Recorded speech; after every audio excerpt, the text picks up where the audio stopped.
Ever wonder how a piece of metal floating 35,000 kilometers away doesn't just drift off into the void? It's all about TT&C, telemetry, tracking, and command. Think of it as a high-tech remote control powered by massive ground antennas. Ground crews send commands via radio waves. These signals tell the satellite to fire its tiny thrusters or spin its reaction wheels to stay perfectly on track.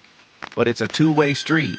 The satellite sends back telemetry, vital stats on its battery, temperature, and health, so we know it's breathing okay. If a solar flare hits or it drifts an inch, engineers on Earth fix it in real time. It's the ultimate long-distance relationship. Space is vast, but we're the ones holding the wheel. Stay curious, and I'll see you in the next orbit.